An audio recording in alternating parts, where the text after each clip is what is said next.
Hi guys, so I'm just going to do a quick video today on just some basic upgrades for the Silverback SRS rifle, this one being the 16-inch pull bolt.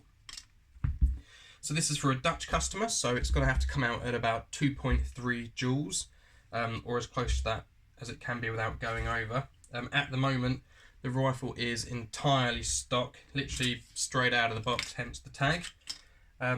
So what we're going to put in this today is we're going to swap out the barrel for a TNT barrel, the 420mm. Anyone that's followed me for a while knows that I absolutely swear by these barrels. I got sent some to review a while ago, and I was previously running the Crater Jets. Decided to swap over to these.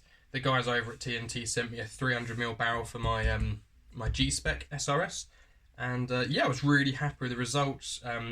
Retains incredible accuracy at range and gives decent range too, especially when paired with decent buckings.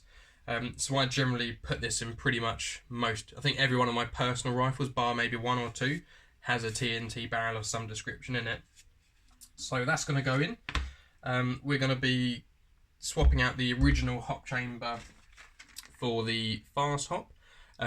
Reason for that is, one, while these are a little bit more difficult to get to seal perfectly compared to the stock chamber, these are obviously have the thumb wheel adjustment, so it's a lot quicker and a lot more convenient on the field to change that hop. Additionally, the stock hop unit uses two very small grub screws coming in at an angle like this. So while that can give a very good flight path and good accuracy and the ability to adjust left and right, you really don't use a lot of the available contact patch, especially for the stock Silverback bucking or the TNT Maple Leaf buckings. So we're going to put this in as well. Nub wise, we're going to use the Silverback nub because it works absolutely fine. And bucking wise, I've gone for the TNT 50° SRS TR hop, which work really well with the barrel. These are the SRS specific ones, because they did do an AEG one which, while it fit, the feed lips are a bit different, so it didn't particularly seal very well, just because the SRS has got a very narrow nozzle. So this will be going in with the barrel and the fast hop. Spring wise, I've just pulled an M150 off the shelf, Silverback, just because that can usually give sort of between 2.3 to 2.7 joules, depending on your barrel you're sealing and obviously the piston you're using. And this customer was lucky enough to have ordered one of the SRS Wasps. Bought this before he bought the rifle, from what I understand, and then got it all sent over to me from Skirm Shop in the Netherlands. So yeah, so this is going to be going in there. So obviously with the weights and things, I can adjust this to get it to the 2.3 joule limit that the guy needs. And then should he go to other fields, I think a lot of Dutch players go to other places to play, or have private games, then obviously he can adjust the joules based on whatever weight and air brake combo that he wants to go with. So that's pretty much it for the internals. Stripping the SRS, not fully, but enough to get to the internals that you need. It's a pretty easy process. Obviously, first things first, you want to make sure that the rifle is not cocked, which is easy enough to see by taking off the cover and then just checking that the piston's in the forward position. And then it's just a case of clipping this little tab down here and then sliding the butt pad down. Obviously it's a lot easier when you're using a weak spring, and just pull out the spring guide and the butt pad, and then you want to hold the trigger down and then just slide out the cylinder assembly with the piston in it.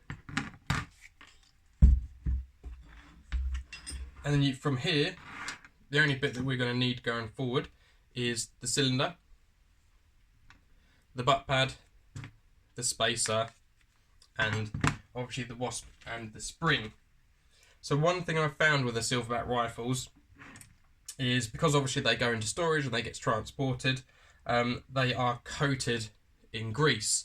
And for me personally, I'm not a fan of it. It just gunks up absolutely everything. It collects dirt like nobody's business, and I personally don't like using grease in my replicas. So I haven't got any, but I'm gonna go grab some tissue just to clean off the inside of the cylinders you'll notice on the latest SRSs, they've opted to remove the coating that was inside. So in the original SRSs, up until this batch, the inside of this was coated and the outside coating was different. They've changed that in this latest version. And oddly enough, the lack of coating on here actually gives a reduced FPS. If I take this cylinder, put it in an SRS, take a cylinder from my Gen 2 SRS, my personal one, put that in, I gain about 30 FPS just from my old cylinder. I think it's due to the way that the lack of coating just doesn't have the same grip that the previous one did. Not an issue or anything, just an observation that myself and a few others have noticed. But for now, I'm going to quickly run and grab some tissue so I can clean all of this excess grease off.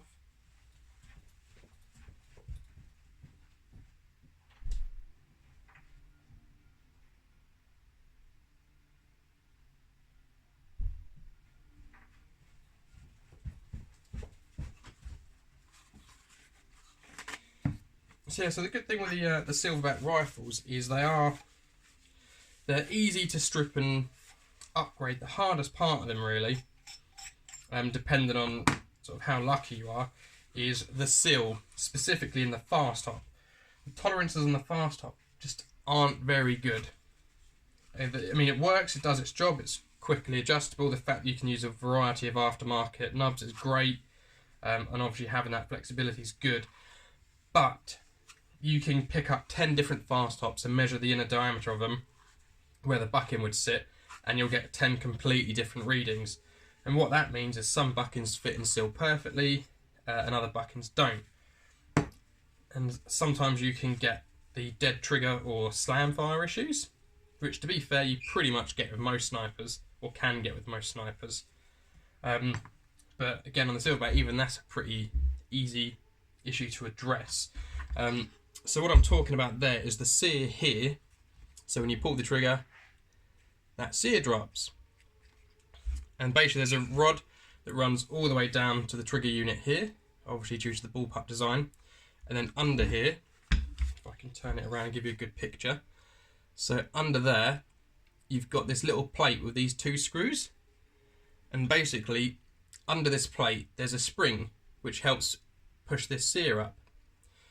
That can sometimes be too strong, and what happens is you can't basically lower this sear enough when you pull the trigger, even when you make the adjustments here to reduce the length and the weight. This basically just doesn't have enough room to compress fully. So what you can do is you can take these two screws out, take the plate off, the spring that comes in there, take it out and either clip a coil or two off, or even easier, take the spring from like a click pen, replace it, and that'll basically make this drop a lot easier. And if you are getting slam fire or dead trigger, it's usually to do with this spring here. So going back to cleaning all of the grease out of this.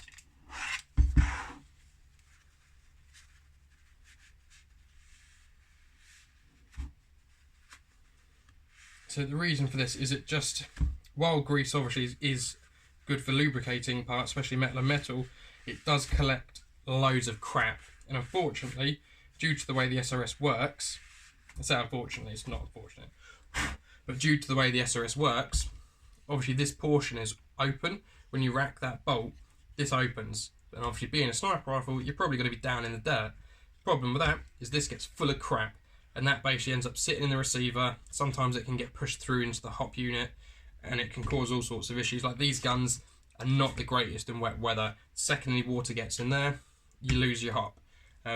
Pretty widely documented. Guy called Hawkseye makes like waterproof membrane covers that slip over, which are pretty cool.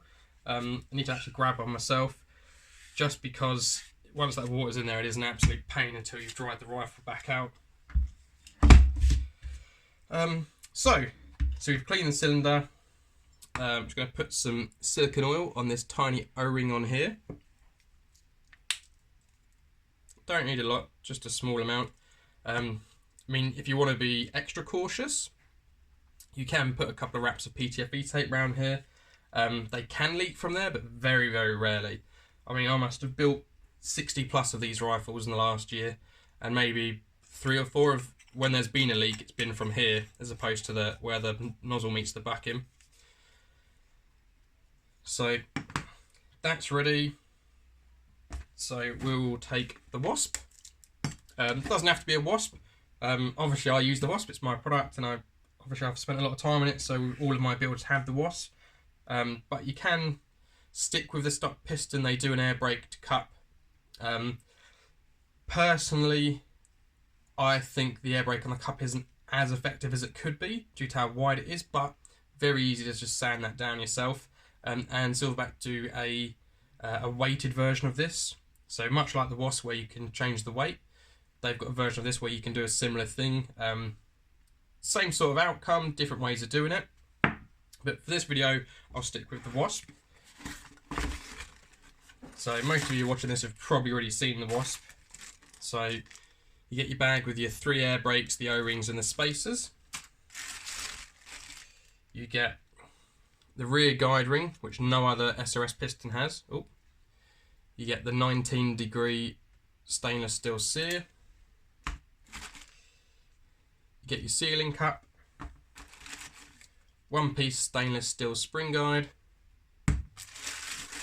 and then you get sort of the body of the piston, which is a polymer sleeve, piston body, aluminium sleeve, steel sleeve. So for now, this is a 2018 model. So what that means is on the spring guide, you've got these 2 recessed areas, and they're basically for O-rings. Now, on the latest batch of rifles, Silverback changed or increased the tolerances on the butt pad spacer. So the original spring guide, wherever I put it, I mean, to be fair, it's still a lot of movement, well, not a lot less movement in than there used to be, but that is enough to give you a nice loud crack when you fire the rifle. And obviously we don't want that. So when I designed the spring guide, I put these 2 recessed areas in for O-rings. So the latest batch of the wasps comes with 2 sets of O-rings, one to fit the original pre-2018 models and another set to fit the later versions.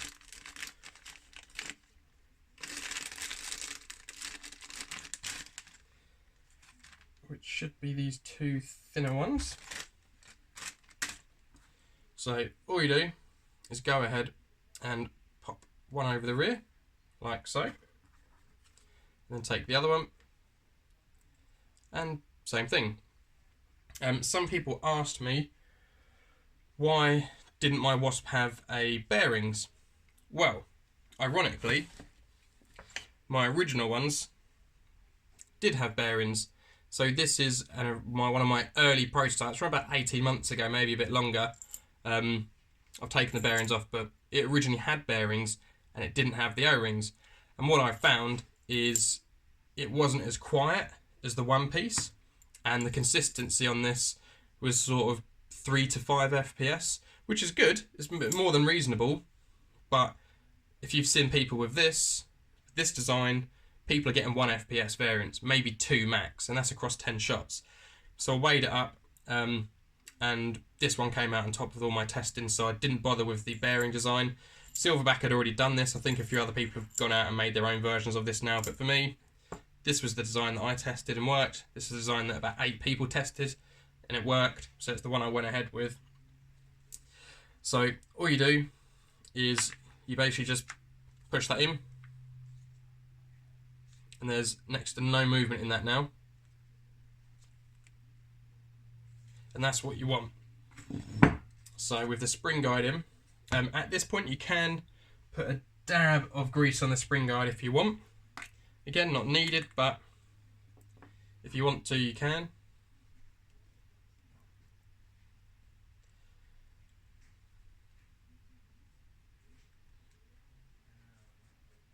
Like so. I use tissue, I don't know why I don't just use gloves anymore. So, spring guide in the butt pad. Grease can go to the side. Next we're going to assemble the piston, which is really easy. So first of all, get your piston body. Obviously if you're using a different piston, you can skip this step. So piston body, and then we're going to want the front ring, which is this. And that basically acts as a buffer between the weight and the front of the piston head. Next we're going to use a sleeve. So I already know on this setup that on an M150 the stainless steel sleeve gives a decent amount of creep, bringing it up to that 2.3 joules while making it very quiet. So steel sleeve just screws on like so, torque it down with your hand. You don't need to use any tools, just hand tighten that. Next we're going to want the rear guide and sear like so, and that all just screws on again from the rear. Tighten that down with your hand. Next we want the cup, and then finally whichever air brake we want to use.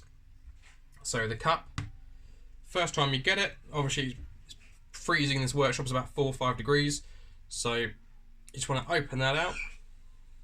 You'll only need to do this once unless you leave it in storage for months, but obviously whenever you shoot this, that's getting forced open anyway. So just fold it open like so, and then that just, you get one edge on it and just sort of roll your thumb round. It sits on like so, and then you can take your air brake. So the Wasp comes with 3 air brakes, or 2 air brakes and 1 plug. So you've got the standard brake, the taper brake, and then this is just the plug. So if you don't want to use the air brake, use this one. But again, having built a few of these, I'm going to go with the standard air brake. And what you can do, just to avoid any potential areas for leak, so while it doesn't leak, it's better to do it now, so that if it does later on, well, it'll avoid it later on. But wrap just 2 wraps of PTFE around the air brake thread.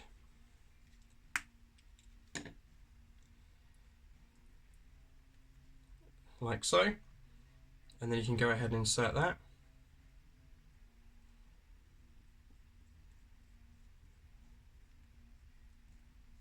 Make sure it's all snug down. And there you go.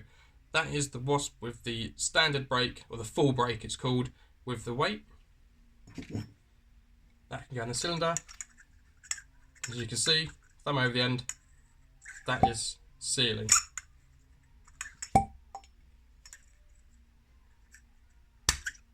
There you go. So next, hold the trigger down and then just slide this in like so. Then we're going to want to take the spring. So again, for most of Europe, for that sort of sub 2 to 3 joule limit, an M150 is going to be fine. And obviously with all the different weights and things and the air brakes, you can get quite a lot of different power outputs from the different setups. So I think personally the Silverback M150 or the Modify APS2 M150, probably some of the most versatile springs. Obviously Garda and PDI work. The only springs that don't work with the Wasp are some of the Airsoft Pro springs, and that really depends by batch. I've had 4 or 5 springs that work, and then I've had 4 or 5 springs that don't. And the Maple Leaf springs don't work. The diameter of the spring is too wide. I did ask for their measurements before they released it, but unfortunately they didn't provide it, so the Wasp doesn't work with them. But again, the Modify, the Silverback springs work well. So with the Wasp installed, because of the way the spring guide's fixed, you need to hold down the trigger, sort of latch it on at the bottom, push it down, in, up, give it a whack, and then lock that down, like so. Then you can take your cover, pop that back on, and then you want to make sure that it actually cocks and catches, so just, so there we go.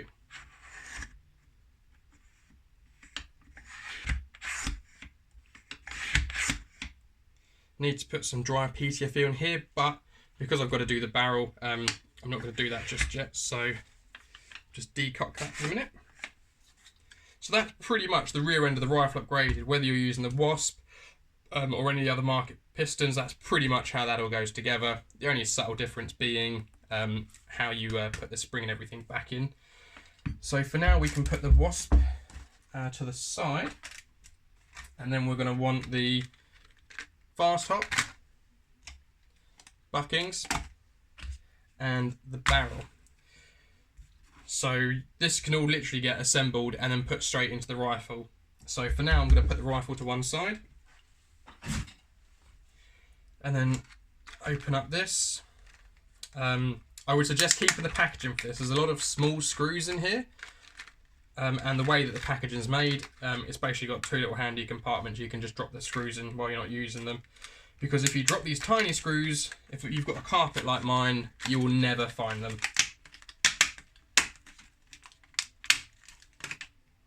So we've got the main bulk of the fast top unit, which is the rear section,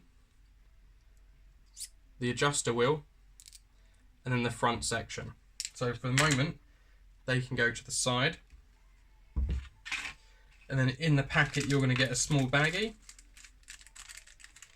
And in here, you're going to have the hop arm pin, screws, nub, a spare 50 degree or 60 degree bucking, and the two O-rings for the adjuster.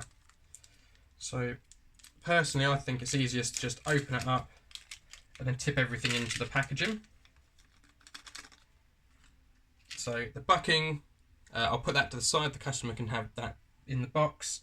And you want to take these two very thin O-rings, if I can pick them up. I can't, come on, there we go.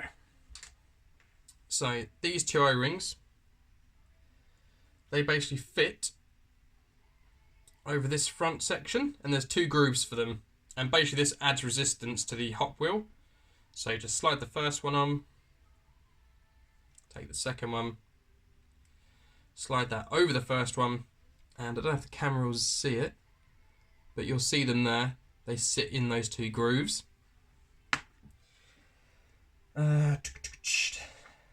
So for the moment, you can take the wheel, and there's one side has got a big groove in it, and the other side is just flush. The flush side goes on so that the numbers are closest to this little arrow, like that. Just because the ridge in here is what the hop arm catches on and basically allows it to move up and down. So if you put it on the wrong way, you're going to get no adjustment. So with that main section put together, we're going to want to put the bucking on the barrel. So I'll just go ahead and open this up.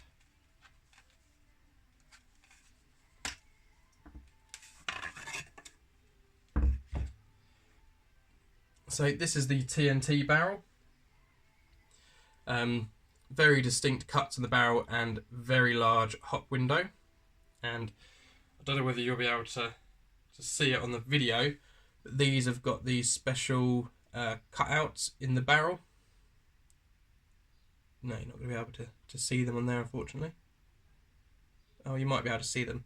But they're basically little air channels cut, which in theory is designed to basically make the air come out in a more linear fashion rather than get into the end crown and just going outwards. It's supposed to direct it further forward, so that baby's got an extra second or two before sort of outside elements start affecting it.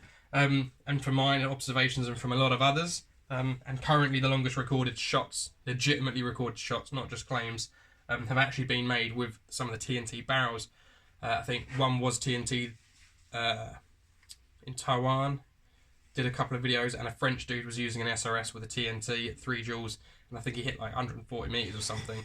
That'd be on Facebook, or I can't remember the guy's name, but it's one of the only legitimate videos that I've certainly seen, with multiple camera angles, laser rangefinder, couple of people, and a chrono, not just claiming 100 meters of no evidence.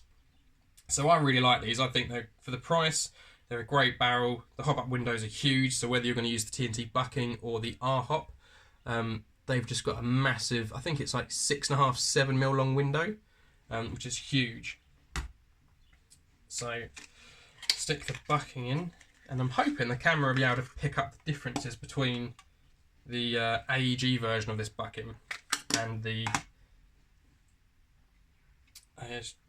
probably not. So on this one, over on this edge, there's like an inner ridge on the feed lips, and that's basically when this gets put in the fast top, it gets sort of squished a bit. This ridge helps keep it in a more sort of circular shape and grip on the nozzle, whereas the AEG version doesn't have that. If it did have that, it would end up getting pulled through with a BB and cause jams. So on the SRS specific, they've made it shorter by about 2.5, 3 mil. They've made the patch longer to better fit the window and obviously the length of the SRS nozzle. And just the lip design has been ever so slightly changed. And all of that works well. So I'll go ahead and just get that installed.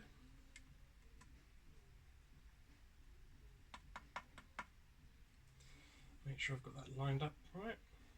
So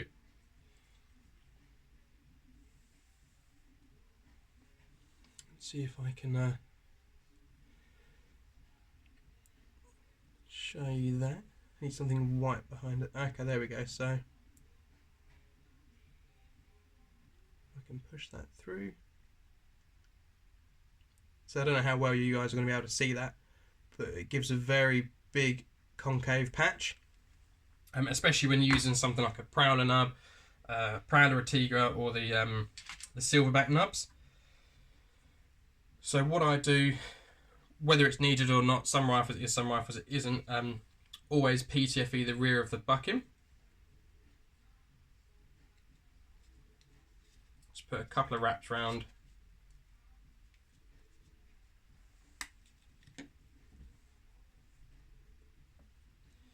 Make sure you haven't taken anything out of alignment by doing that.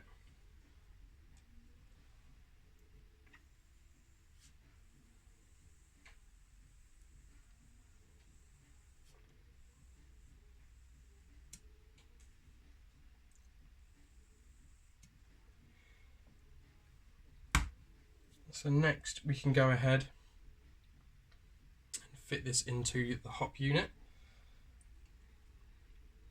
In fact, I'm going to just put a little bit of silicone on the outside of this, again, because the fast top's tolerances, some fit in really easy, other ones are very, very tight. And when you start putting the bucking in, you end up pulling the bucking back and the lips come out of alignment, the patch moves, it can be a nightmare. So a tiny bit of silicone just makes that a little bit easier. See, this one's very, very tight.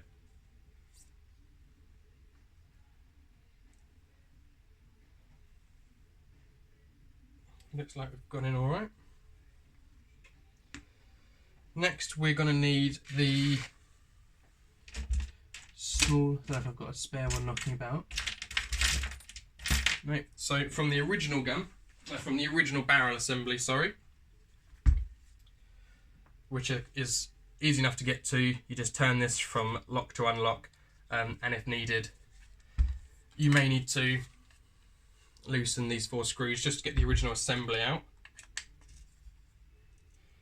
But being a stock gun, this one has just been put together, so nothing needs to be loosened. So, and this is the same for all of the SRS models. It's that one lock-unlock nut on the left-hand side and the 4 receiver screws on the right-hand side. And you can get to this, whether it's the Sport, 16, 22, 26, or any of the aftermarket barrels, they all come out the same way. And you've got to loosen this little Allen key here. Little screw here. Just one turn should be enough, he says. 2 turns perhaps. 2 turns. And then basically this assembly slides out. And from this one, there's just a small O-ring that we need from here. So you can use the same Allen key. And basically there's 2 screws on either side of the hop. So you want to loosen them out.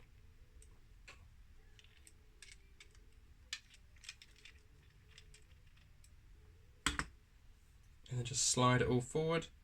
And the only bit we're going to need for the moment is this O-ring. So that can come off. And this can go back in the box. And this O-ring goes over the new barrel.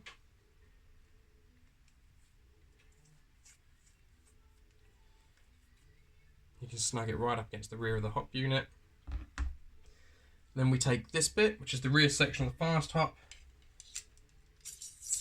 Go ahead and slide that over. And this is a key part. This is usually, if you're going to make a mistake on lining everything up, it'll be here. So you want to try and get everything lined up. I don't know if I can show you. So there's a cutout here, which lines up with the hot window section here. And without moving this front section, you want to try and get them lined up as perfectly as you can, because obviously if you start turning anything, then you're going to turn that bucket and everything's going to be out of alignment. So you want it so it all lines up straight. And then what I personally do, again there's various ways of doing this, is take whatever nub you're using. So for me, customers just sticking with the standard Silverback nub. So I go ahead and drop that in there. I've got oily fingers now, so that's a bit of a challenge. Jesus, god damn it.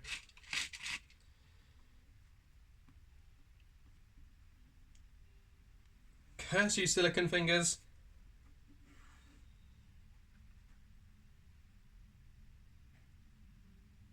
Right. So nub is in there. And then take the hop arm, make sure that the hop wheel is set to 0. So that's set to 0. And then line the nub up with the cutout on the hop arm.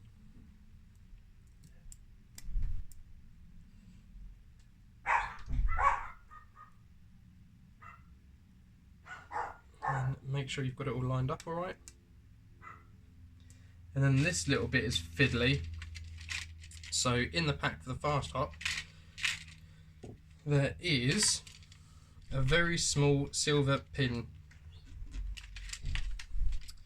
which I'm not going to be able to get out now. So that silver pin, which is basically what keeps the hop arm in position. So hold it under tension, push the arm down, and then wiggle that pin in. And there we go. You can see that the arm's in there, everything lines up. And then just put the hop on a bit just to make sure that everything's coming through flat, which unfortunately this one it isn't. So I've obviously turned that during install. So if you don't line it up straight, what you're going to get is that, where it comes through one half of the window more than the other. But luckily, I've just put the hop arm in and I haven't secured this unit, so you can actually turn the hop back off, it's back to 0, look at where it is and give it a little turn.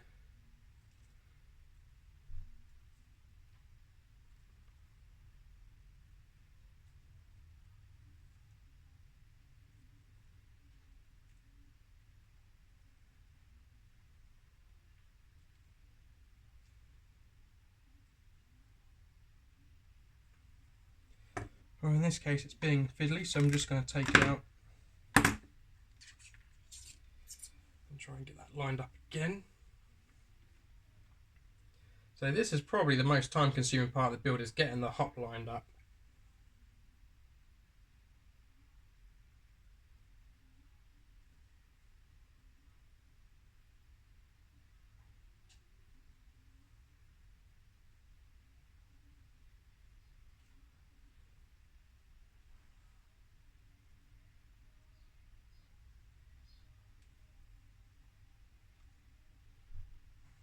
Which is just a case of sort of eyeballing it until you get it straight.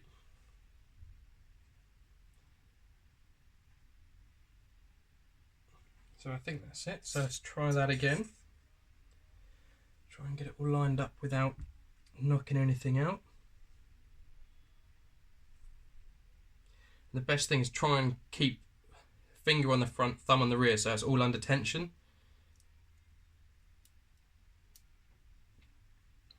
This bloody little pin is the fiddly bit.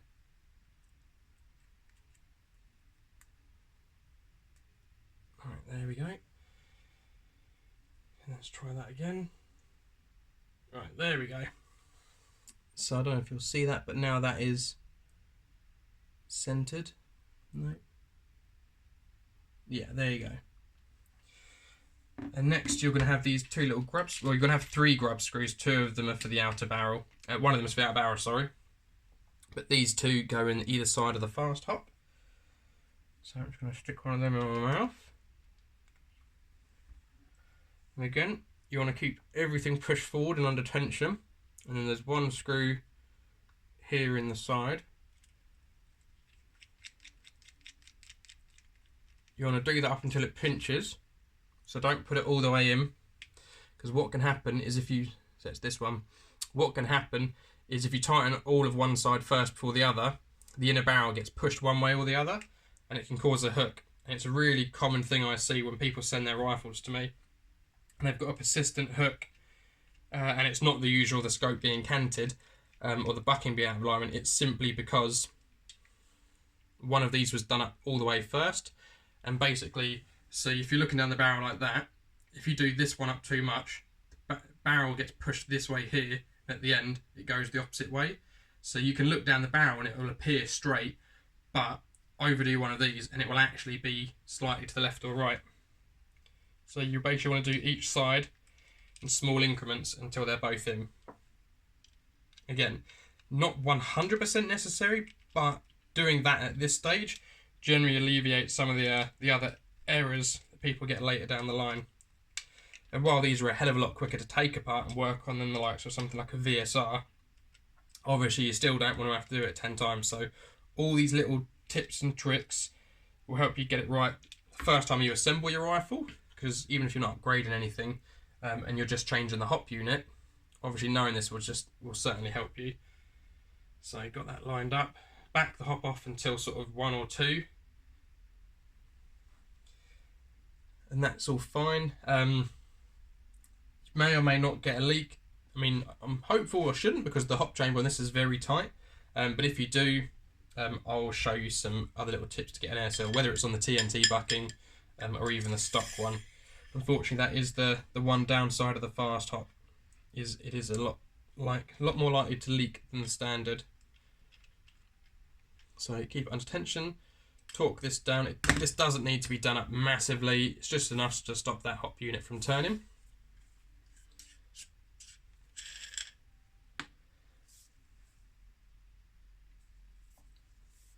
You can see that's all in there fine.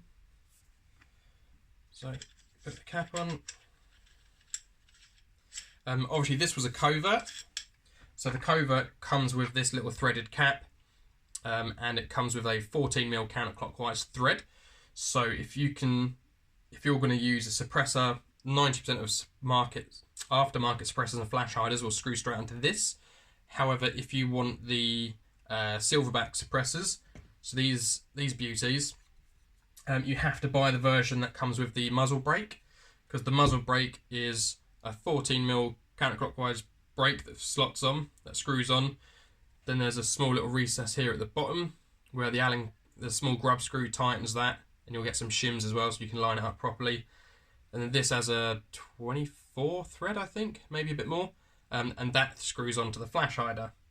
If you buy these 22-inch or the 26-inch, they do come with the correct flash hider, so the suppressors do thread on, and under the flash hider they've got your standard 14mm thread. So now this can all get assembled, which is a case of sliding it back in, and you've got that, and you just turn it till it drops in. I personally like to do it with everything installed, so you can feel that resistance. And then hold this under tension, and then it's a case of doing the lock to unlock, or unlock to lock, sorry.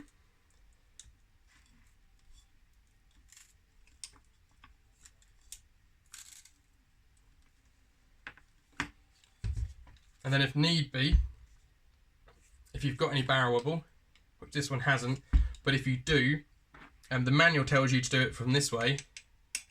Personal experience, it's better to do it this way. If you do it from here, and it isn't done up properly, and especially if you don't do it with this tied in, this has a habit of turning, whereas I prefer to do it from the front Again, you don't need to apply a lot of strength to these, like these are all pretty loose. Again, this is a out-the-box rifle. So these don't need to be ridiculously tight. Again, just hand tighten them. There is, on Silverback's website, it does give you the specifications of what the actual torque value is of getting these tightened. But do it all the way, and then just start again.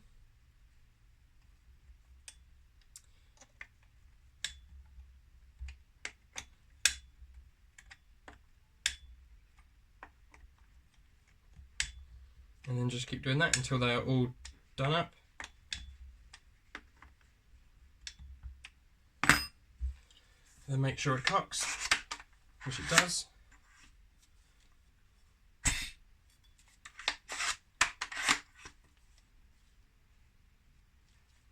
So that's cocking fine. So I've got a chrono here. Nice X Cortex. So trying to think what ammo I've got. So we'll do it on 2s first.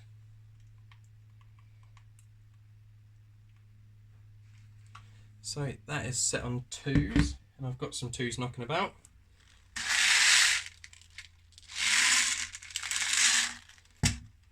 So I'm just going to go off camera a second because my chrono is just behind.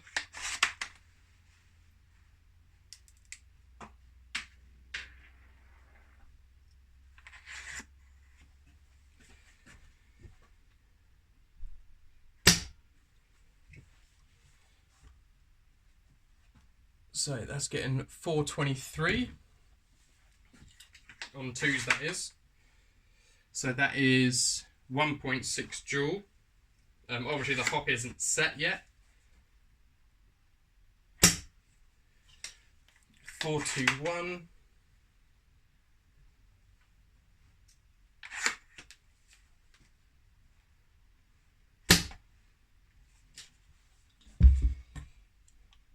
So it's coming out about 1.6 joules on 2s without the hop set.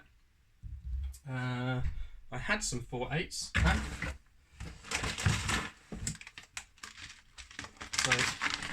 So I've got loads of BLS 4.8s to test, and I've moved over to these now. They're, for the price, they're a lot cheaper than other 4.8s out there. Pretty much the same. And the amount of testing that I do for rifles, it's very expensive to use some of the other rebrands. So BLS 4.8s for me, nice and cheap. So change this to 4.8s. And from experience, I know that I need my hop to be about 3. So let's try that.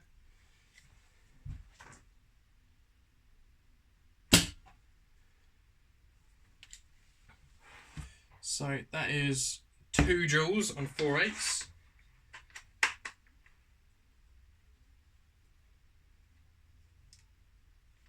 Try another one.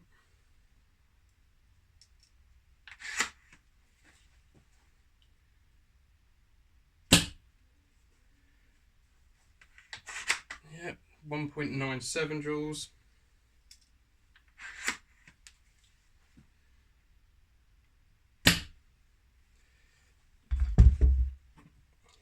.98. So if you look at shots 4, 5 and 6, which are where I've swapped over to the 4.8s, you can see it's pretty consistent. 298.8, 297.2, 298.6. I think the hop isn't set on this, but I can show you another issue that can happen. So when everything's assembled, I'm just gonna, in fact, I'm gonna take the spring out for this, just to show you a very irritating problem that seems to happen, and I've noticed it more on the Gen 3s, is, so the fast hop's installed, everything's been put together, but the thumb wheel on the fast hop is locked, like I cannot adjust it. So you've basically got to untighten it, go back through and undo all the screws again.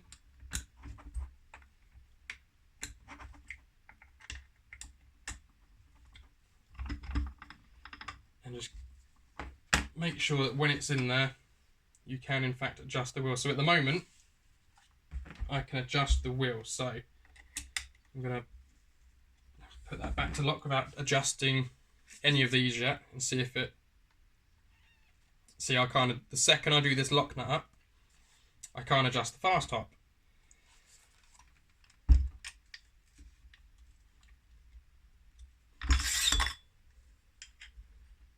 So make sure there's no dirt or debris in here.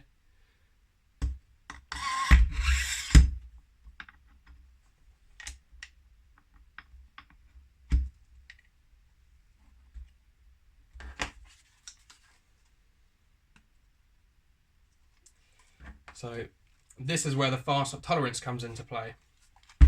If it's 1mm too long or 0.1mm too long, it basically gets pushed up against the inside of the body and against this feed tube. And as it pulls it back, the wheel basically just gets jammed against the outside of the barrel and it can't be turned. Really irritating. And unfortunately it does seem to be mainly on the Gen 3 rifles, which is an absolute pain because it means you've got to kind of strip everything down, reassemble it, and try and find out where that 1mm of or 0.1mm of slack is coming from.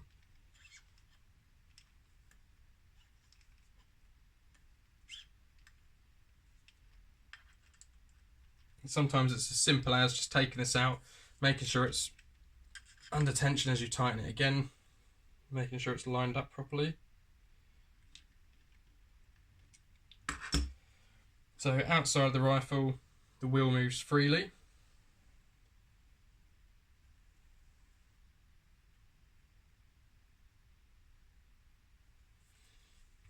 So let's try that again.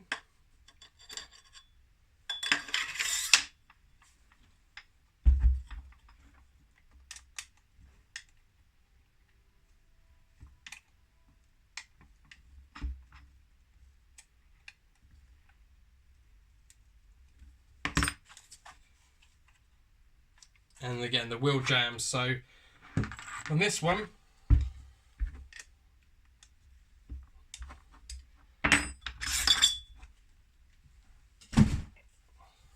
take the fast top apart again, make sure it's all assembled under tension.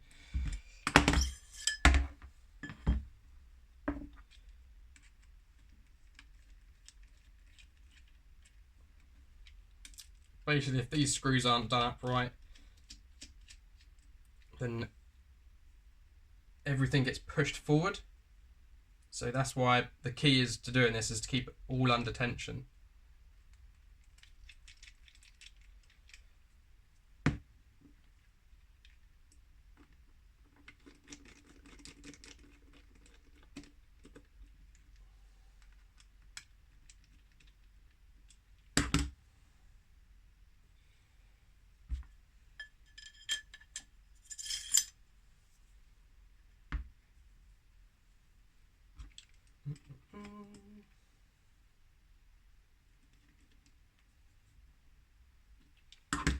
Try that again.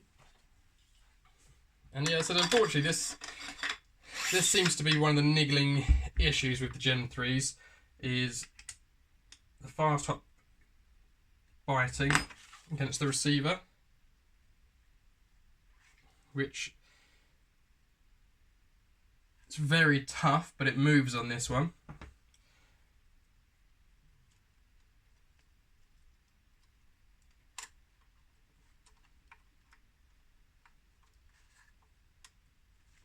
There we go.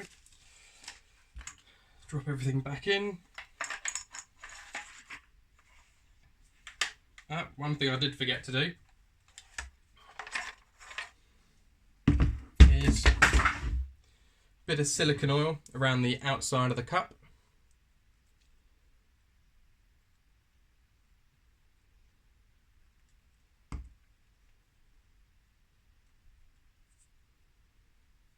Like so.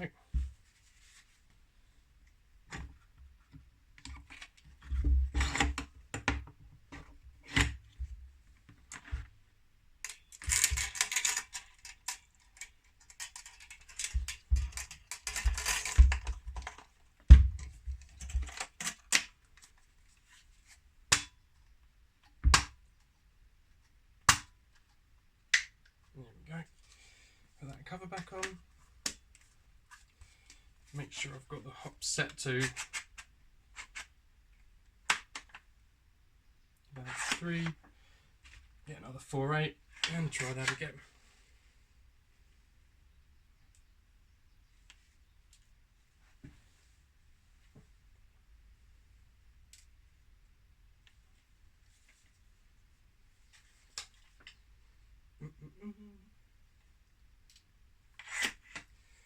Right, so put that back on.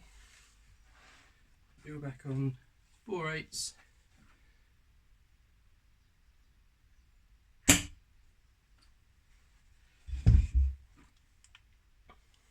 And there we go, 2.35 joules,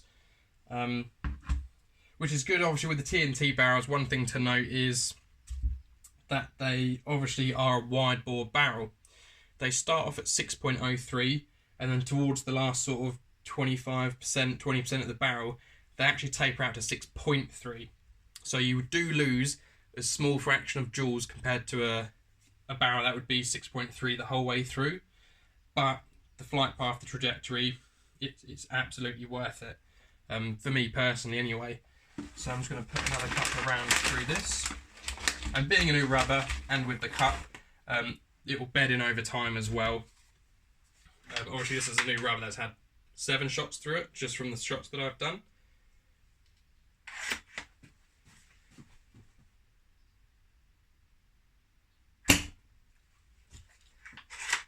So it will settle down quite nicely.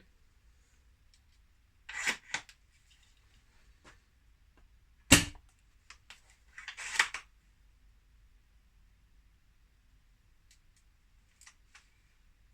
should have just filled a mag up rather than trying to feed these in. I've shot myself in the finger before, so I don't know why I haven't learned yet.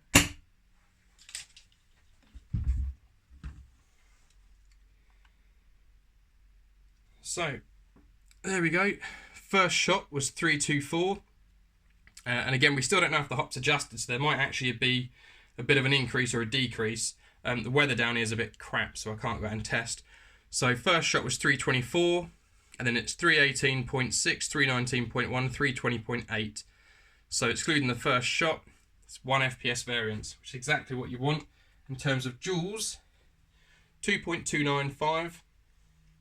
So perfect. If the customer needs to go lower, they can just drop in the aluminium weight or the polymer weight, and then go from there. But otherwise, this is it. I just need to put a scope on when the weather clears up, get it range tested. My benchmark for these is pretty much 87 meters flat, or as flat as can be at 2.3 joules.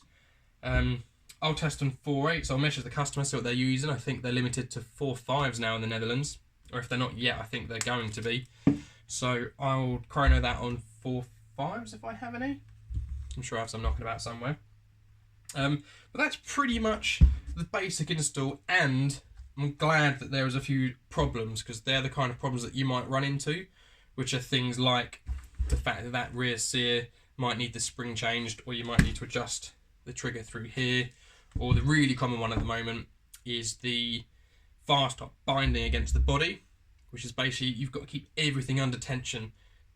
Otherwise, if it's loose, it sits too far forward, and then when you torque it down, it pulls it together and it binds, and you can't turn that thumb wheel. So make sure everything is assembled under tension. It'll help with the seal, it'll keep the lips compressed. I personally like doing it with the cylinder installed. I'm not going to be able to do an air seal test because the TNT barrel is about 3mm too short. I don't know if my finger will even fit in there. Try my little finger. No. It just comes out the end of my finger. No.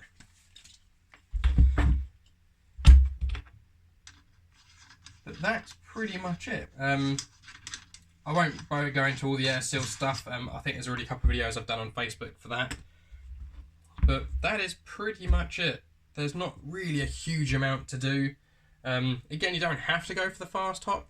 The customer obviously wanted to. It is easier to adjust, albeit a bit more fiddly to get that seal with. But it works well, and it does give you the option to use the the bigger nubs like the Prowler and the standard Silverback. But there we go.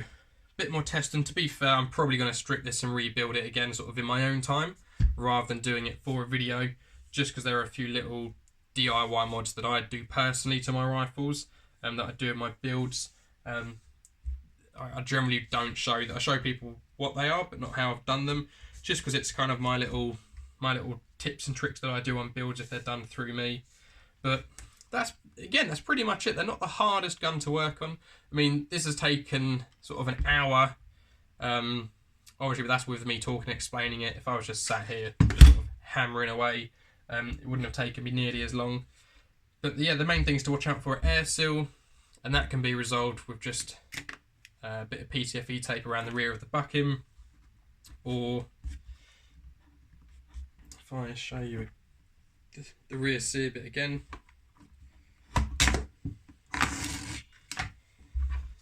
But yeah, the simplest one is that bit there, 2 screws, take the plate out, and then clip or remove that spring. If you find that basically when you're cocking the rifle, this bit will be nice and easy. It's when you get to the last little section, and that's basically where this bit has to slide over that sear, and because that spring's got a lot of resistance to it, what you'll find, I haven't got an example, or this will do, as an example this will do. So let's say this is your sear, and this is going back. This obviously goes like that, that drops down, and then it flicks up and holds it under there. Because this spring for this piece is so powerful, you've got a lot of effort to try and sort of push it over this part for it to catch. So you'll have a really easy bolt pull until it gets to here, and you find yourself sort of jolting it back to get it to catch. Clipping that spring or swapping it out for a spring from like a click pen, one of the easiest, simplest mods to do, but you'll be surprised how much of a difference it makes. In terms of maintenance for the rifle, if you're using a Wasp, or to be fair, any piston, whether it's mine or some of the other aftermarkets, I personally only recommend using silicone on the internals, and use a very light amount. Don't use grease. Use just standard silicone oil, whether it's Abbey, Puff Dino, whatever. Just thin silicone oil around the cup. And then for the outside of the cylinder, so for the receiver and cylinder, so I'll go ahead and do this now. Just dry PTFE spray. Make sure you cover the hop unit. If you're assembling the gun, obviously do this before you put the barrel in, but in my case I've already assembled it, so just block the entrance there, and then just a bit of dry PTFE in there. Take your cylinder,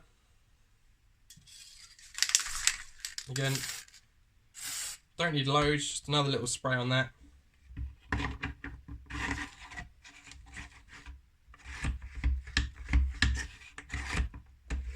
And the bolts on the Silverbacks can get very, very smooth with use. There's like a point of where it's fine, you keep cocking it, and then one game you'll use it and it'll just be like, it'll just be silky smooth. Like some of the other guys that have had their SRSs for a long time, some guys longer than myself, the bolt on theirs is just like butter, really, really good. Obviously a little bit of grease on here. Something you can do, which is an old mod that myself and the Grey Fox have done, is you can cut a bit of foam, a bit of padding, and put it in here, and that basically angles the spring guide up. And one, it helps with getting it in there, installing this, because it keeps the spring guide up and away from that sear, and it also helps with the bolt return. And when I say a bit of foam, I don't know if I'm going to have any knocking about now, but some of the best foam to use, oddly enough, is the foam from the actual gun case. So this foam you get with your SRS, you'll notice it comes layered. You can literally take like a layer like that off,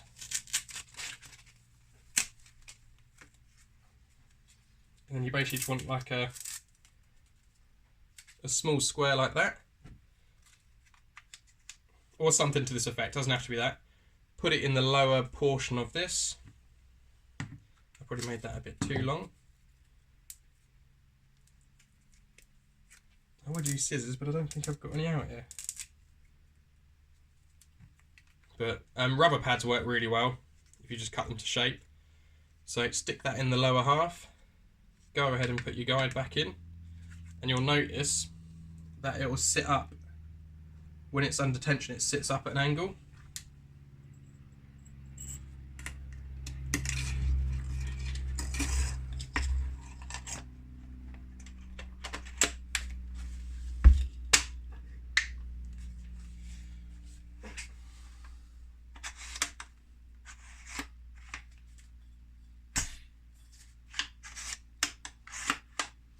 I'm just putting my finger over the muzzle brake, so that's not going to stop it. But basically angling that spring guide up helps lift the piston slightly so it goes over that sear quicker. But obviously this is on an M150 and it's pretty easy to do. And again, just working that silicone in, not the silicone, sorry, the dry PTFE. And just decock that. And there you go. That is pretty much the basics. PTFE tape is king, silicone oil for the internals, dry PTFE for the externals, and that's pretty much it. Obviously the parts I've used aren't the only parts. The parts I personally recommend, either if you're sticking with the AEG style buckins, TNT's really good. The standard Silverback buckins are good, they're really good, but they rip. They rip really easily. Lucky enough, they're dirt cheap, so I recommend just buying loads of these. Just have a load of these spare, because if anything ever goes wrong, chuck one of these in. They shoot really well, they seal pretty well most of the time, and again, because they're cheap, you can just have a load for spares. All the TNT buckings, if you're going to go down the VSR bucking route, you can actually use the super bucking. Don't know if I've got one to hand. So the maple leaf super bucking actually fits in the fast top chamber, or most of the fast top chambers, and then you can use a maple leaf crazy jet. So a couple of the guys that I go with use the crazy jet super combo.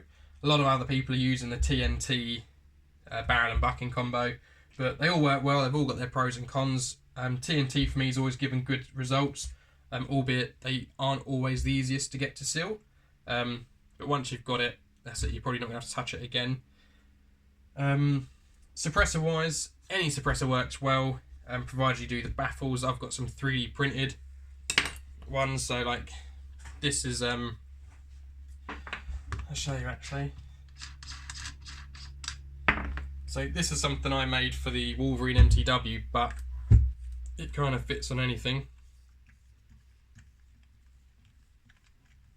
Stupid greasy fingers. So this basically just looks like a barrel extension. If I can get it on. So this is something I've printed, so it looks like a barrel extension, but it's actually a little baffle system that just slots in. So anything like this works. I mean, if you go with the Wasp, even without a suppressor, they are very, very quiet. And with the Wasp and a suppressor, these things can do sort of sub 45 decibels. They're very, very quiet. We're talking sort of MK23 quiet. The DTSS suppressors from Silverback are great. My G-Spec uses a DTSS, and when I use my 16-inch version of this, I'm now running my little muzzle brake, which doesn't make it particularly louder, but it gives it a very very unusual sound, which I quite like. A lot of people will just stick with a standard muzzle brake, which nothing wrong with, as long as it's not an M4 birdcage, because they look horrible. Yeah, this is just a plug for my 3D printed stuff, really. But that's the need to put shims on there.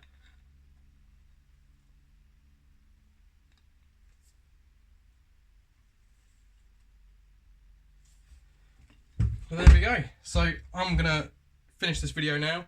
As always, if you've got any questions, just ping us a message. on Facebook or Instagram. I am really busy at the moment, which is why I haven't had a chance to do many of the videos or the lives that I usually do.